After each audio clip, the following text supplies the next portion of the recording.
نبينا أطيع والديك لا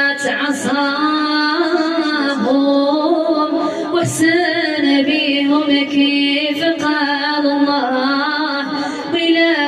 كنت بعيد لا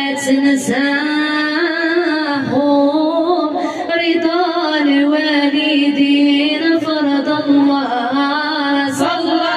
عليك الله والملائكة يا نور خلق الله محمد يا سيد الرجال يا المفضل يا بحر الكمال نبينا